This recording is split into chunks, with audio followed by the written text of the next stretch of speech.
श्रीमद् भगवद गीता अध्याय 3 श्लोक नंबर 27। जीव आत्मा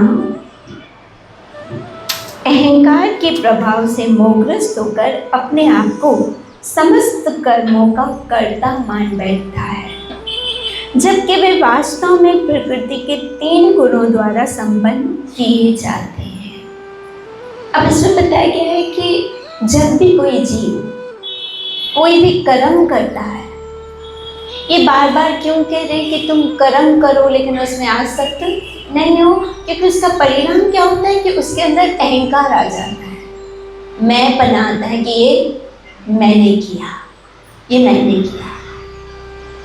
तो जब जीव कर्म करता है तो अपने आप को कर्ता मानता है। कर्ता मतलब करने वाला मैं हूँ, और जब मैं आता है तो उसमें क्या आ जाता है, अहंकार आ जाता है, जबकि वह वास्तव में समस्त कर्मों का कर्ता मान बैठता है, जबकि वास्तव में वे प्रकृति के 3 गुणों द्वारा संपन्न किए जाते हैं। प्रकृति के 3 गुण कौन से हैं?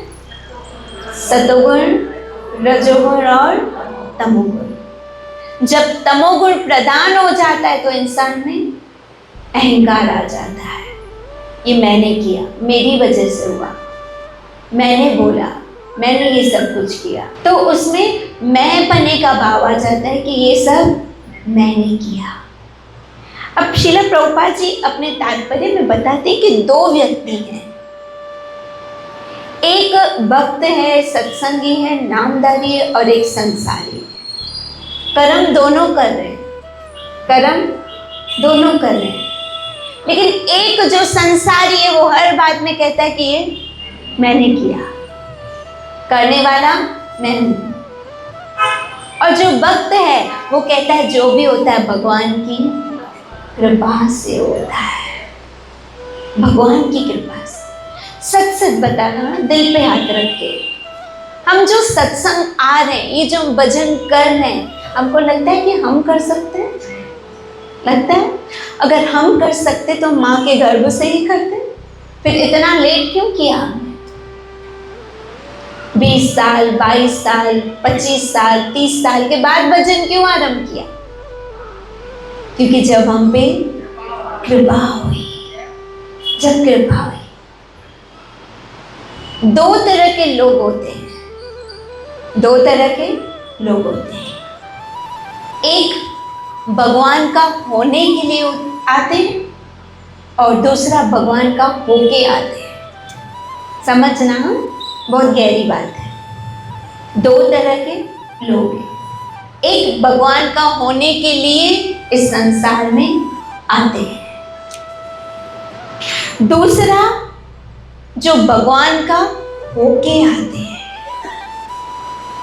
जो होके आते हैं, सुनना, जो भगवान के होके आते हैं, जब हम उनके होते हैं तो हमको भगवान का बना देते हैं। श्री राधे। समझ में आई मेरी बात? मैंने प्रोले की तरह बोली, समझ में आई?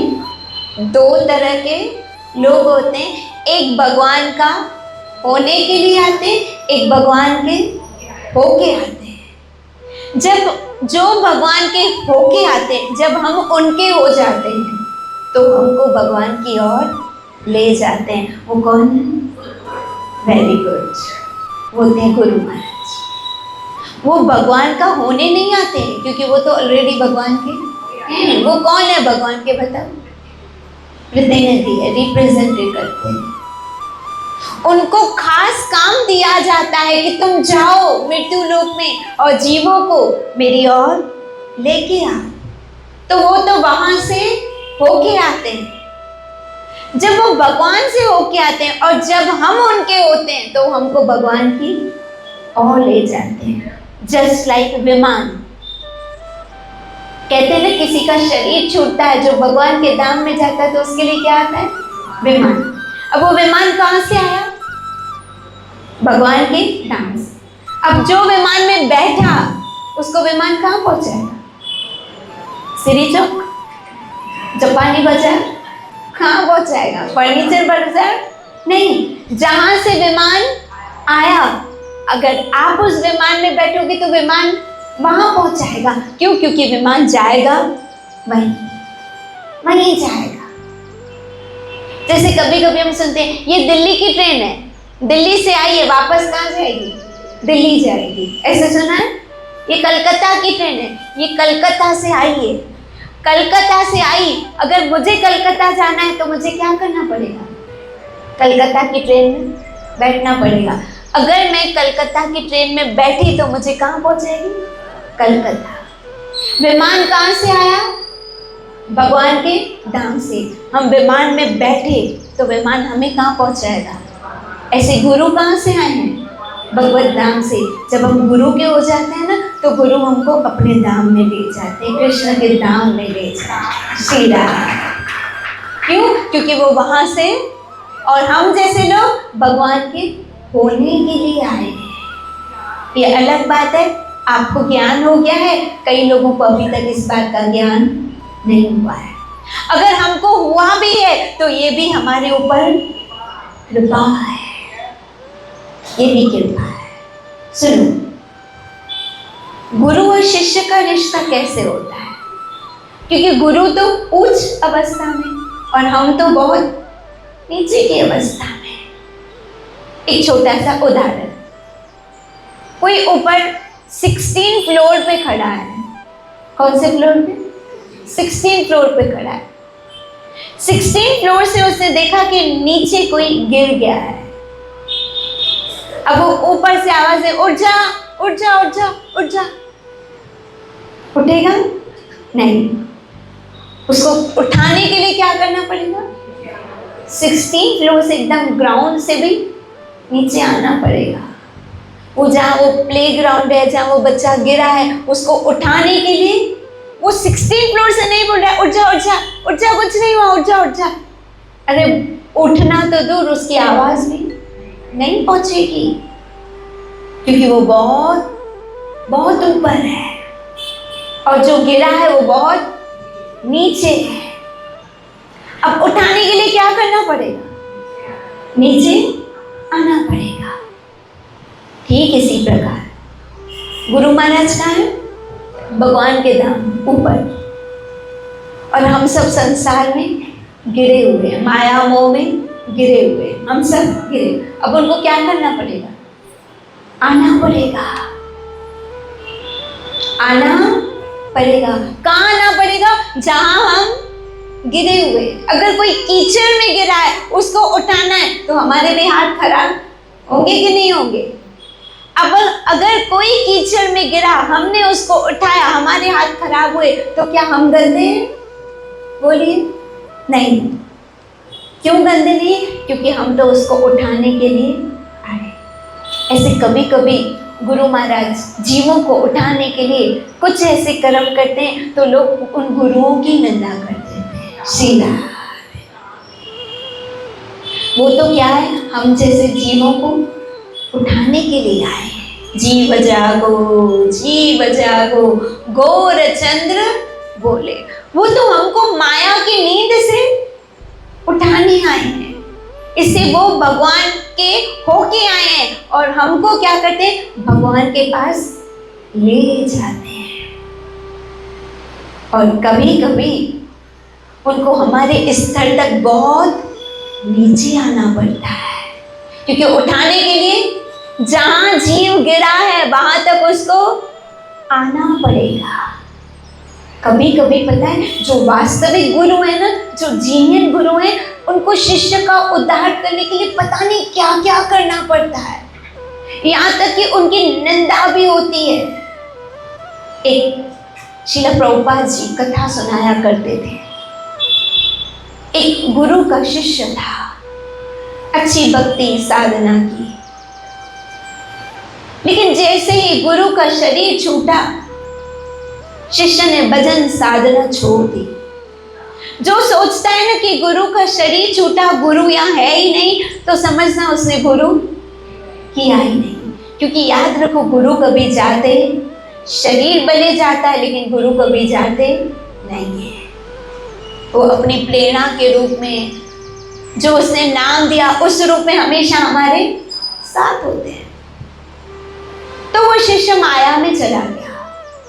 क्योंकि उसने भजन साधना सब कुछ छोड़ दिया। इस हद तक माया में गिरा कि रात को कोठे पे जाके वैश्याओं का संग करने लगा, क्योंकि भजन साधना गुरु जीवन से चला गया। जब ये सब कुछ चला गया तो बिल्कुल नीचे स्तर पर आ गया। तब एक वैश्या थी, उसमें वो बहुत अट्रैक्ट था, बहुत अट्रैक्ट होता था। एक दिन क्या हुआ, गुरु महाराज को, जिन्होंने शरीर छोड़ा था, उन्होंने देखा कि ये शिष्य भटक गया है।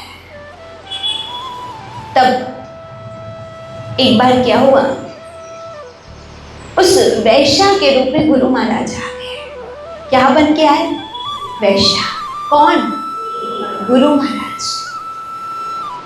ये उस पर बहुत अट्रैक्ट हुआ। एक दिन कहा कि तू जो बोल मैं करूंगा तुम्हारे लिए, मैं तुम्हारे लिए जान दे दूंगा। तुझे क्या चाहिए? बोल तुझे क्या चाहिए? तब उस गुरु रूपी वैश्या ने कहा, मैं जो मांगू मुझे दोगे? जो भी मांगो दोगे? उसने कहा जो बोलोगे। बोला जो भजन छोड़ा ना उसे फिर से शुरू कर। सीधा जो तूने भजन करना छोड़ दिया ना, फिर से चालू कर। जो सत्संग सुनना छोड़ दिया वो फिर से चालू। ये हैरान हो गया कि एक वैश्या ये बातें कैसे कर सकती है। आप बताओ वैश्या ऐसी बातें करेगी? क्योंकि वैश्या को तो पता है कि इसने भजन सत्संग किया तो मुझे छोड़ देगा। उसने कहा ये वैश्या ऐसी बातें नहीं कर सकती। उसने सीधा बोला कौन हो? तब गुरु महाराज प्रकट हुए। बोला मैं तुम्हारा गुरु शीला, मैं तुम्हारा। तब शीला प्रभुपाद जी कहते कि ऐसे कर्म न करो कि तुम्हारे गुरु को वैश्या बन के आना पड़े। शीला मत करो ऐसे कर्म, क्योंकि वो उद्धार करने के लिए कुछ भी कर सकते हैं, कुछ भी कर सकते हैं। आप समझ सकते हो, वैश्या जो हम हीन नजर से देखते हैं वो तक बन सकते हैं कि तुम फिर से अपना भजन शुरू करो। भजन मत छोड़ो, अपनी कथा सत्संग मत छोड़ो। क्यों? क्योंकि जैसे माँ हमेशा बच्चे का कल्याण चाहती, ऐसे गुरु कल्याण चाहते कि इसने भजन छोड़ दिया तो इसका क्या बनेगा, इसे सत्संग छोड़ दिया तो इसका क्या बनेगा, इसका कल्याण कैसे होगा। तो शीला प्रभुपाद जी ये कथा सुना के हमेशा स्टेटमेंट देते थे कि ऐसा कर्म मत करना कि तुम्हारे गुरु को वैश्या बनने की नौबत आ जाए। ऐसा मत करना। बस गुरु और शिष्य का रिश्ता किससे है? सुनो, शिष्य का काम है अपने गुरु में श्रद्धा रखे और गुरु का काम है अपने शिष्य पे कृपा करे। ये संबंध किस से जुड़ा है? श्रद्धा से, कृपा से। मैंने उस दिन भी बताया ना, जैसे ट्रेन की दो पटरियों पे गाड़ी चलती है, ऐसे अगर शिष्य की श्रद्धा मजबूत है तो गुरु की कृपा हमेशा उस पर बरसती रहेगी, बरसती रहेगी। आज सुबह मैंने बापू जी से सवाल पूछा सत्संग में कि एक दिन आपने कहा था कि 30 साल, 40 साल, 50 साल जब शिष्य कंटिन्यू सत्संग में आते हैं और गुरु महाराज जब देखते हैं तो उस पर विशेष कृपा करते हैं। तो मैंने पूछा कि शिष्य में क्या क्वालिटी देखते हैं? 30 साल, 40 साल उसको ऑब्जर्व करते करते क्या क्वालिटी देखते हैं और गुरु क्या कृपा करते हैं, मुझे बताइए। उन्होंने बहुत अच्छा जवाब दिया। उन्होंने कहा वो शिष्य का समर्पण देखते हैं। क्या देखते हैं? समर्पण। ये नहीं देखते शिष्य पैसे वाला है या शिष्य गरीब है, गोरा है या काला है, लंबा है या छोटा, ये उनका कोई मैटर ही नहीं है। ये बात कोई मैटर रखती नहीं है। वो क्या देखते कि इसका समर्पण कितना है गुरु के प्रति, जो उन्होंने कहा बस दैट्स ऑल, समर्पण। पत्थर पे रखिए। फिर जब शिष्य को देखते कि पूर्ण समर्पित हो गया है, जैसे बोलो वैसे, जैसे बोलो वैसे, जैसे अपनी कोई बुद्धि है ही नहीं, जैसे बोलो, फिर गुरु क्या करते हैं पता है? उस पे क्या कृपा करते हैं? उसको अंत तक टिकाए रखते हैं। श्री राम, अंत तक टिकाए रखते हैं। फिर उसको माया के आक्रमण में फंसने नहीं देते। क्यों? क्योंकि उसने समर्पित किया, तो उन्होंने उसको क्या किया?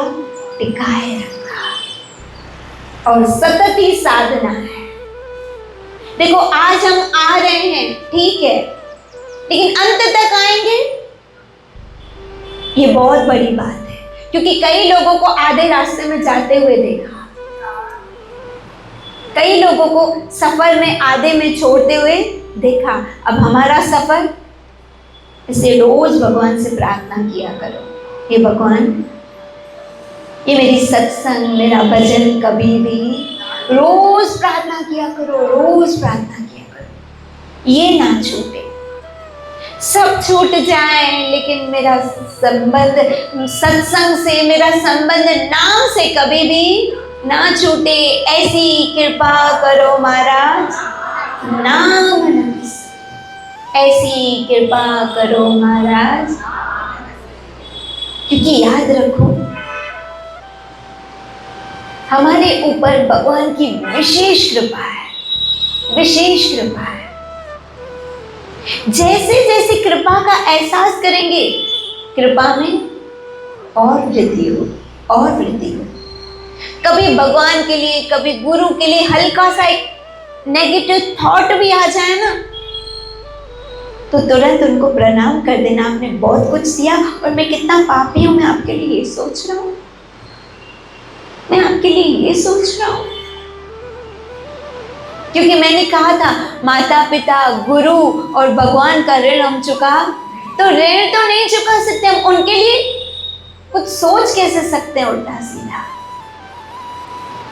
इसलिए ये हमारा कभी छूटना नहीं चाहिए।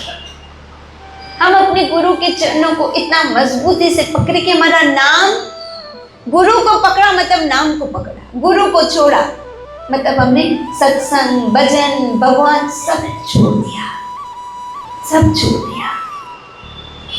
इसलिए हे भगवान, ऐसी कृपा करो, मेरा नाम कभी नहीं छूटे।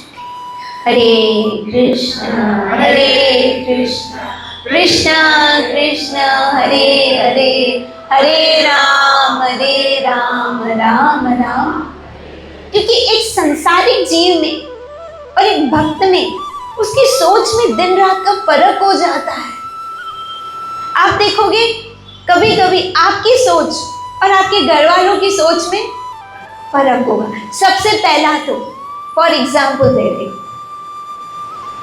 जैसे ही आपके घर में कोई गरम गरम चीज बनी, आपके मन में क्या विचार आता है? पहले भगवान को खिलाओ। और घर वाले बोलेंगे भूखा लग गया बहनी। कितना फर्क है। हमको सीधा लगता है और हमारे अंदर जाता ही नहीं है, अरे मेरा भगवान खाए, पहले भगवान को तो भोग लगे। कितनी अच्छी चीज है, पहले भगवान को भोग लगे। कितना फर्क हो गया ना। आपकी सोच सीधा कहां गई? भगवान तक गई, पहले वो खाए। और उनकी सोच कहां गई? अपनी इंद्रिय तृप्ति, हम खाए। एक घर में तो इस बात पे झगड़ा हो गया, जब तेरा भगवान खाएगा तब जाके मुझे देगी। बड़ा तेरा भगवान खाता है, श्री राम, बड़ा तेरा भगवान खाता है। तुम्हारा भगवान तुम्हारा पति है, पहले पति को खिलाओ। पति खुश, तेरा भगवान खुश, श्री राम। क्यों?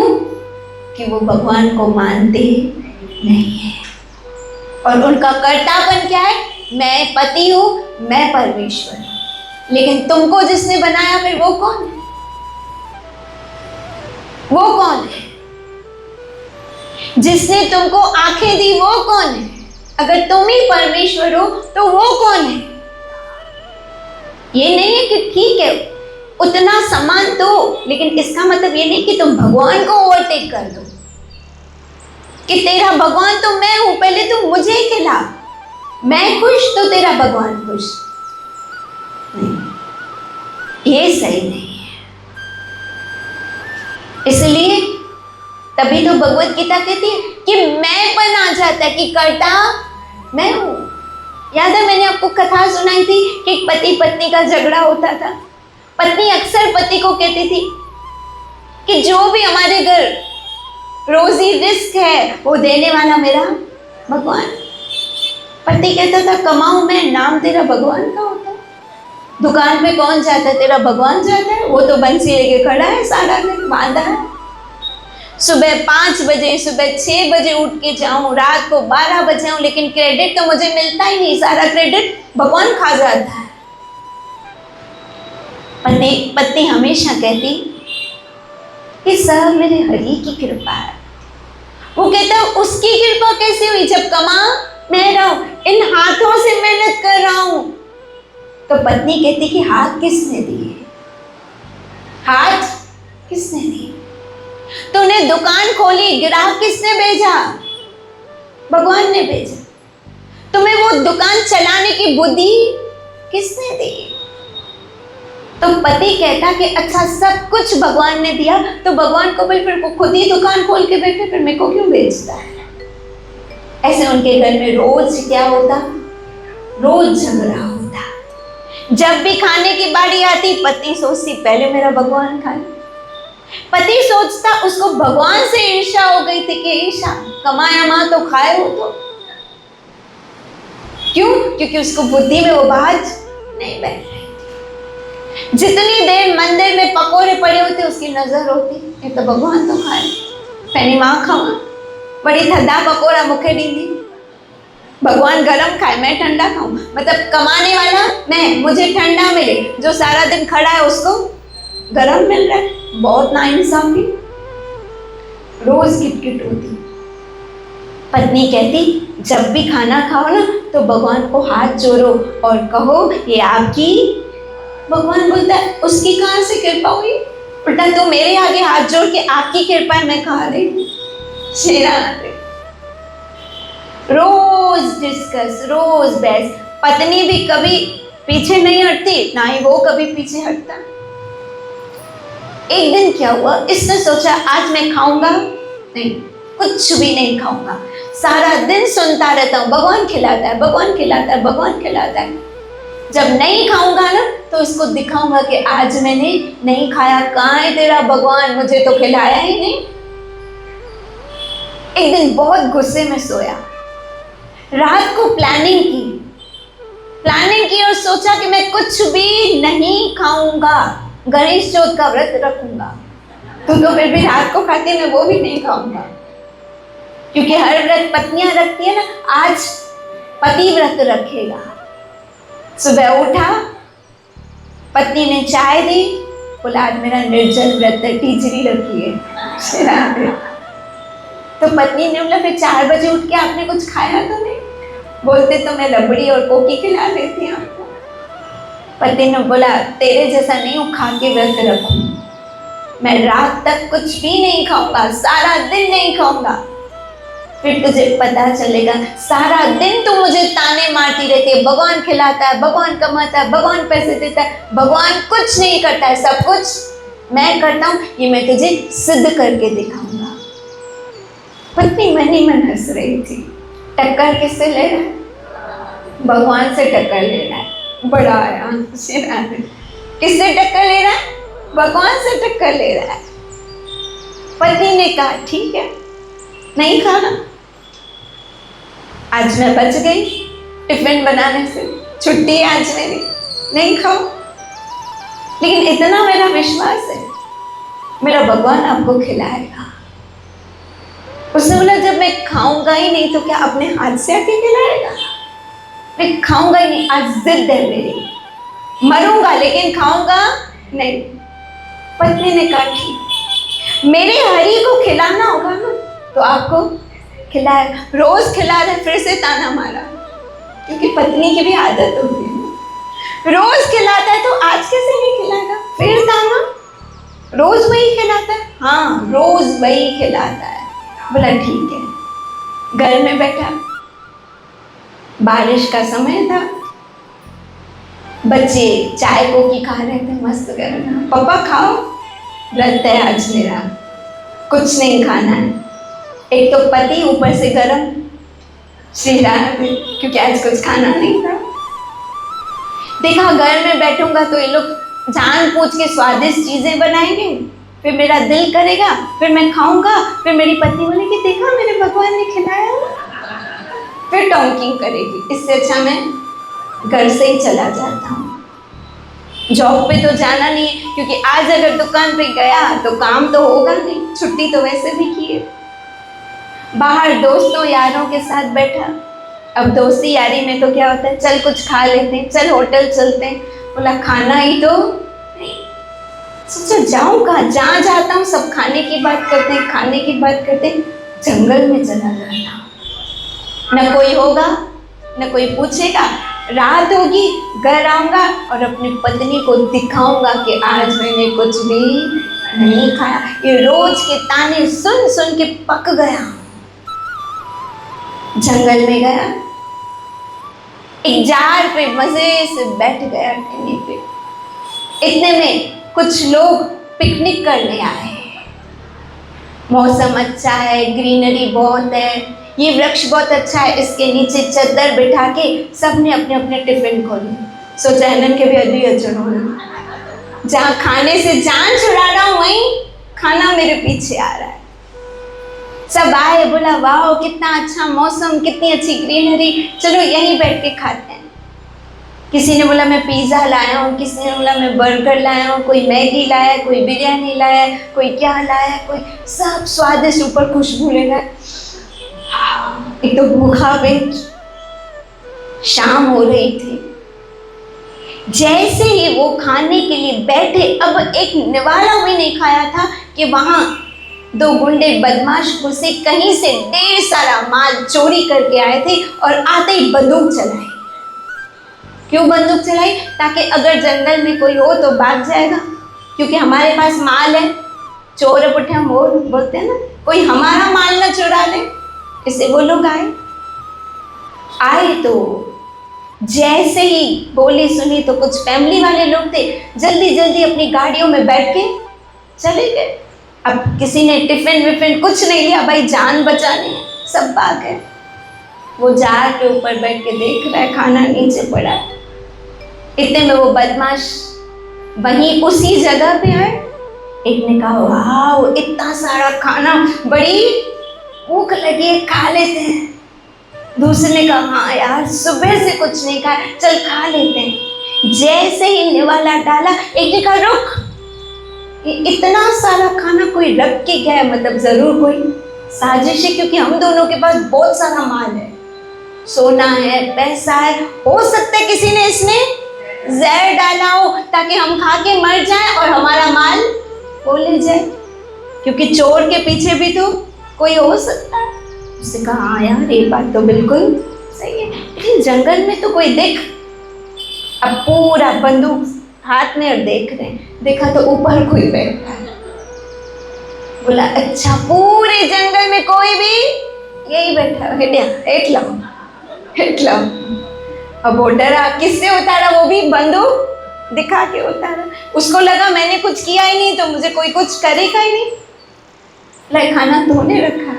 बोला माया पुट्टे सुबह कुछ ना खा दो, मैं खुद भूखा हूँ, खाना मैंने कहाँ से रखा?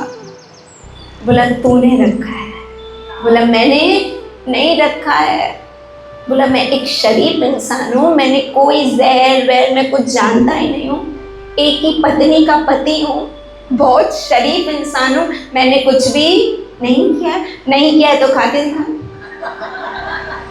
अगर तूने कुछ नहीं किया है तो खा के दिखा।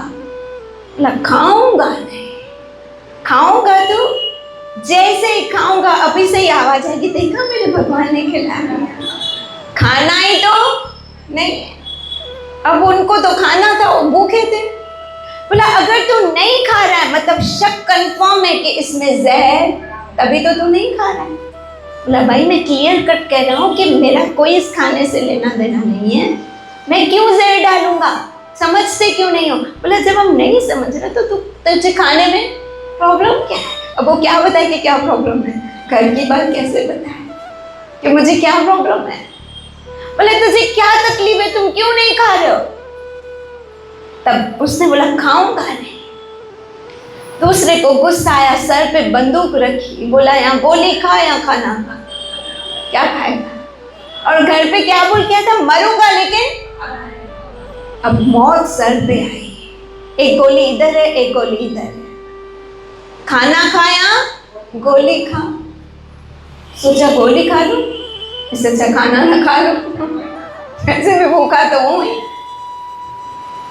बोला सच्ची बता क्या करना है, गोली खानी है तो चलाएं एक। बोला रुक बाबा रुक, मैं खाना खाता हूँ। बोला सब में से खाना पड़ेगा, सब जो भी है सब खा, क्योंकि हो सकता है तेरी बदमाशी हो, जान पूछ के वो चीज नहीं खाए जिसमें उसमें रबड़ी मावा खीर सब। अब उस सब में से खाने लगा, जैसे ही खाया तो पत्नी की आवाज आई, मेरा भगवान तुझे खिलाएगा, मेरा भगवान तुझे। ये कौन खिला रहा है? सब कुछ छोड़ के जंगल में बैठा है और वो भी क्या खिला रहा है? Pizza, burger, Maggi, momos, pasta, white pasta, और हमको कौन सा खाना है या बनाना, नाम तो बोल दो, मसाला पाव और वो भी कंपल्सरी खाना है, कोई भी डिश छोड़नी, सब खाना है। उसी वक्त जब खाया तो आँख से आंसू आए। मेरी पत्नी सच बोलती है, भगवान ही खिलाता है। कौन खिलाता है? भगवान ही खिलाता है। कौन कहता है कि भगवान क्या करता है? उसको खिलाना है ना तो गोली भी रख के भी खिलाता है, खा। जैसे कभी कभी माँ डंडा पकड़ के खिलाती, खाए तो भी नहाने। हम बचपन में नहीं करते थे, बेलन लेके बैठते थे और हाथ में कटोरा, खाए तो कि नहाने, पता दे खावा तो। फिर वो बच्चा, ऐसे भगवान भी माँ की तरह है, तू खा। क्यों? क्योंकि मैं तुझे खिलाना चाहता हूँ। सीधा कैसे तो भूखा रहेगा, मेरे होते हुए तो भूखा रहेगा, तुझे खिलाऊंगा। जैसे ही घर आया, अब विश्वास करो, उसने पत्नी के पांव छू लिए, पत्नी के पांव छू लिए कि तू जो कहती थी ना, आज मैंने उस बात का अनुभव किया। तब उसने कहा कि मैं आपको हमेशा समझाती थी कि सब कुछ देने वाला भगवान है, लेकिन आप हमेशा अहंकार में रहते थे, मैंने किया। मुझे एक दिन ये आपकी मैं को मिटाना था, मुझे मैं को मिटाना था। याद रखो, जब लाइफ पार्टनर बहुत समझदार हो ना और बहुत आध्यात्मिक हो ना, तो जीवन की गाड़ी बहुत आसानी से निकल जाती है, बहुत आसानी से निकलती है। जब दोनों पति पत्नी आध्यात्मिक रास्ते पे होते हैं ना, तो भक्ति का मार्ग और आसान हो जाता है। उसने कहा आज के बाद मैं कभी भगवान पे शंका नहीं करूँगा, आज के बाद मैं भी यही समझूंगा, क्या मेरा आपकी कृपा से सब काम हो रहा है, करते हो तुम कन्हैया मेरा नाम हो रहा है। और आज गीता का श्लोक हमको यही सिखाता है। अब ये कथा सुनने के बाद अब ये श्लोक सुनो। जीवात्मा अहंकार के प्रभाव से मोहग्रस्त होकर अपने आप को समस्त कर्मों का कर्ता मान बैठता है, जबकि वो वास्तव में प्रकृति के 3 गुणों द्वारा संपन्न किए जाते हैं। इसे कभी भी अपने आप में कर्तेपन का भाव नहीं आना चाहिए, हमेशा सोचना चाहिए मैं हरि की कृपा है, ये मेरे हरि की, ये सत्संग आ रही हूँ ये भी उसकी कृपा है। ये जो हम भजन कर रहे हैं, हरे कृष्ण हरे हरे, हरे राम राम राम, ये भी हरि की कृपा है। जय जय श्री राम, जय जय श्री राम, जय जय श्री राम।